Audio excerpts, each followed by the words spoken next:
નમસ્કાર મિત્રો, સ્વાગત છે તમારું ફરી એક નવા વિડીયોમાં. તો મિત્રો, આજે આપણે જોઈશું ઇકીગાઈ એટલે લાંબી અને ખુશહાલ જિંદગી માટેનું જાપાની રહસ્ય. શું તમે ક્યારે વિચાર્યું છે કે કેટલીક વ્યક્તિઓ જીવનભર ખુશ કેમ રહે છે? કેમ કેટલાક લોકો 90થી 100 વર્ષ સુધી જીવતા રહે છે અને આજે ખુશીથી તે પોતાનું કામ કરે છે? જાપાનના લોકોના જીવનમાં આવી લાંબી અને ખુશહાલ જિંદગીનું રહસ્ય છે ઇકીગાઈ.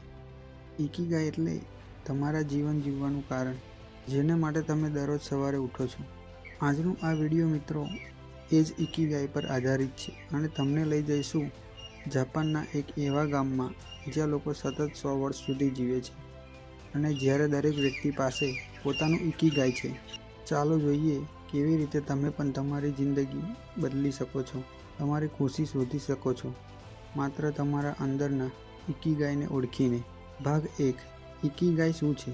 ઇકીગાઈ એ જાપાની શબ્દ છે જેમાં બે ભાગ છે. ઇકી એટલે જીવવું અને ગાઈ એટલે અર્થ અથવા જીવનનો અર્થ કે જીવન જીવવાનું કારણ. એમ કહીએ કે ઇકીગાઈ એ 4 બાબતો વચ્ચેનું સંતુલન છે. 1. જે કામ તમારું મન પ્રેમ કરે છે. 2. જે કામ તમે સારી રીતે કરી શકો છો. 3. જેની દુનિયાને જરૂર છે. 4. અને જેના માટે તમારું ભવિષ્ય ઘટી શકે છે. જ્યારે આ ચારેય બાબતો એક બિંદુ પર આવે છે ત્યારે થાય છે તમારું ઇકીગાઈ. જેમ કે કલ્પના કરો કે એક યુવકને પેઇન્ટિંગ બહુ જ ગમે છે અને એ પેઇન્ટિંગમાં કુશળતા છે. લોકો એની પેઇન્ટિંગને ખરીદે છે અને એને એ કામ કરીને આનંદ મળે છે. એ યુવકનું ઇકીગાઈ એ પેઇન્ટિંગ છે. ભાગ 2. ઓગીમી ગામ, જ્યાં લોકો 100 વર્ષથી વધુ જીવે છે. જાપાનનું ઓગીમી ગામ દુનિયાભરમાં પ્રસિદ્ધ છે કેમ કે અહીં રહેતા લોકો 100થી 110 વર્ષ સુધી જીવે છે, એ પણ કોઈ મોટી બીમારી વિના. એ લોકોની લાઈફસ્ટાઈલ ખૂબ સરળ છે. સવારે વહેલા ઉઠવું, થોડું ફરવું, હલવું, નાના નાના કામ કરતા રહેવું, તાજું અને ખાદ્ય ખોરાક ખાવું, ખાસ કરીને શાકભાજી. સંતુલિત જીવનશૈલી છે એમની. સૌથી મહત્વનું, દરેક પાસે પોતાનું કાર્ય છે, એ છે પોતાનું ઇકીગાઈ. એક ગામમાં એક દાદા રહેતા હતા. એ 102 વર્ષના હતા અને લોખંડ ઘસવાનું કામ કરતા હતા. જ્યારે કોઈએ પૂછ્યું કે તમે હવે આરામ કરો ને? તેઓએ કહ્યું, મારું હૃદય તો હમણાં જ પણ ધબકે છે. એનું કામ ચાલે છે તો હું કેમ રોકી જાઉં? એ છે જીવન જીવવાની, એ છે જીવવાની કલાને જીવતું જીવતું શીખેલો માણસ. ભાગ 3. ફ્લો, કાર્યમાં એકાગ્રતા. જ્યારે તમે કોઈ એવું કાર્ય કરો છો કે જેમાં તમારું ધ્યાન ઘડીભર માટે પણ ના ભટકે, ત્યારે તમે ફ્લોની સ્થિતિમાં છો. ફ્લો એટલે જ્યારે સમય ભૂલી જાઓ, દુનિયા ભૂલી જાઓ અને માત્ર તમારી કળામાં ખોવાઈ જાઓ. ઉદાહરણ તરીકે, એક વાદ્યકાર જે બહુ જ ઉત્સાહથી સંગીત રચે છે, એ માટે કલાકો પસાર થઈ જાય પણ એને લાગતું નથી કે સમય ગયો છે. એ જ છે ફ્લો.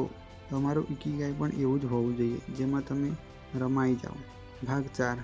આરોગ્યભર્યું જીવન જીવવાની કળા. લાંબી જિંદગી માટે ફક્ત ઈચ્છા પૂરતી નથી, જીવનશૈલી પણ મહત્વપૂર્ણ છે. 1. હારા હાચીબુ નિયમ.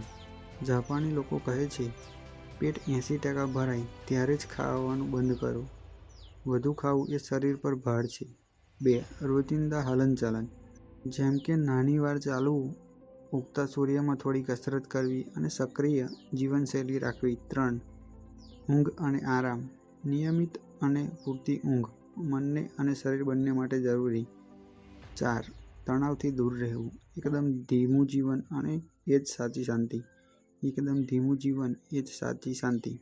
જેમ કે એક 90 વર્ષના દાદીમાં એ કહ્યું કે હું રોજ સાંજે 30 મિનિટ ચાલું છું, દિવસમાં ફક્ત 2 જ વખત ખાઉં છું અને રોજ સવારે એક નવા દિવસ માટે ભગવાનનો આભાર માનું છું. એ માટે હું ખુશ છું. ભાગ 5. સંબંધો અને જીવનનો અર્થ. જાપાનના લોકો માટે સંબંધો પણ ઇકીગાઈનો ભાગ છે. તેઓ મોઈ નામના નાના સમૂહમાં રહે છે જ્યાં લોકો હંમેશા એકબીજાની મદદ કરે છે. જ્યારે જીવનમાં સંબંધો હોય ત્યારે જ ઇકીગાઈ પુનઃપ્રીત લાગે છે.